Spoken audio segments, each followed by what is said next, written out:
Guys welcome to my another video. আজকে এই ভিডিওতে দেখাবো যে ঝাপসা ছবিগুলো কিভাবে ক্লিয়ার করবেন। গাইজ আমরা যখন কোনো ছবি তুলি তখন ছবিগুলো অনেক ঝাপসা হয়ে যায়। এই যে দেখেন আমি একটা ছবি দেখাচ্ছি, এই ছবিটা দেখেন, জুম দিয়ে দেখাচ্ছি, অনেক ঝাপসা ছবিগুলো। এই ছবিগুলো চাইলে ক্লিয়ার করতে পারবেন। এই যে দেখেন কত সুন্দর সুন্দর ছবিগুলো ঝাপসা হয়ে যায়। ঝাপসা ছবিগুলো কিভাবে ক্লিয়ার করবেন সেই বিষয়ে আজকে দেখাবো, তাও কোনো অ্যাপ্লিকেশন ছাড়াই, যেমন রেমিনি, পিক্সআর্ট, পলিশ ইত্যাদি ইত্যাদি বিভিন্ন অ্যাপ্লিকেশন দিয়ে আমরা ঝাপসা ছবি ক্লিয়ার করি। কিন্তু আজকে দেখাবো কোনো অ্যাপ্লিকেশন ছাড়াই কিভাবে ঝাপসা ছবি ক্লিয়ার করবেন। তো আমি মূল ভিডিওতে চলে যাচ্ছি। মূল ভিডিওতে চলে যাওয়ার আগে একটা রিকোয়েস্ট করব, যারা আমার চ্যানেলে নতুন আছেন তারা অবশ্যই সাবস্ক্রাইব করে পাশে বেল আইকনটি অন করে রাখবেন পরবর্তীতে এরকম ভিডিও পাওয়ার জন্য। এবং যারা অলরেডি সাবস্ক্রাইব করেছেন তাদেরকে অসংখ্য ধন্যবাদ। কাজটি করার জন্য আমাদেরকে গুগল ক্রোম অথবা যে কোনো একটা ব্রাউজার সিলেক্ট করতে হবে। আমি গুগল ক্রোম ব্রাউজারটাই সিলেক্ট করলাম। ব্রাউজারটা সিলেক্ট করার পর আমি সিম্পলি ব্রাউজারটা ওপেন করব। ওপেন করা হয়ে গেলে আমরা এখন একটি নিউ ট্যাব নেব।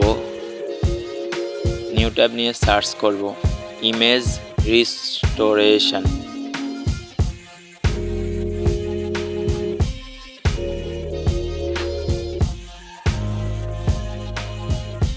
লেখাটা ভালো করে দেখে নেন, ভুল লিখবেন না দয়া করে কেউ। ইমেজ রিস্টোরেশন লেখা হয়ে গেলে গো বাটনে ক্লিক করব।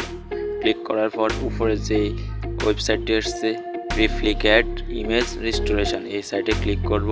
ক্লিক করার পর অবশ্যই প্রথমবার ক্লিক করলে জিমেল দিয়ে লগ ইন করে নেবেন। এরপর আমি 10 টিকে ক্লিক করছি। ক্লিক করার পর এখানে একটু স্ক্রল করলে ডিলিট একটা অপশন পাবেন, ডিলিটে একবার ক্লিক করতে হবে। ডিলিটে ক্লিক করার পর ড্রপ এ ফাইল ক্লিক করবেন, তখন আপনার গ্যালারিটা শো করবে। গ্যালারি থেকে ফটোটা সিলেক্ট করবেন, যে ফটোটি আপনি ক্লিয়ার করতে চাচ্ছেন ওই ফটোটা সিলেক্ট করবেন। আমি সিলেক্ট করে দিচ্ছি। সিলেক্ট করা হয়ে গেলে নিচের দিকে একটু স্ক্রল করলে সাবমিট লেখা দেখতে পাবেন, সাবমিটে ক্লিক করবেন। সাবমিটে ক্লিক করার পর আপনার ফটোটা আস্তে আস্তে লোডিং হবে। লোডিং হয়ে এই যে ক্লিয়ার হয়ে যাবে।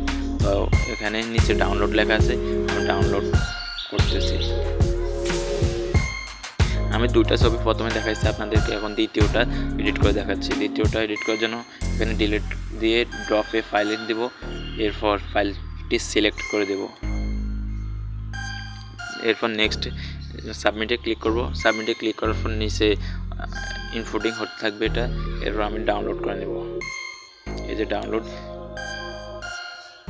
এখন আমি আপনাদেরকে ছবি দুটো দেখাচ্ছি কীরকম হচ্ছে, কতটুকু ঝাপসা থেকে কতটুকু ক্লিয়ার হয়েছে এখন আপনারা নিজেরাই দেখেন। এই যে আমি যাচ্ছি, দেখেন ছবিটা কত ক্লিয়ার, আর আগের ছবিটা কত ঝাপসা ছিল। এই যে দেখেন কিচ্ছু বোঝা যাচ্ছিল না। আর এই যে দেখুন ঝাপসা ছবি, এটা ক্লিয়ার হয়ে কীরকম হয়েছে। ওয়াও।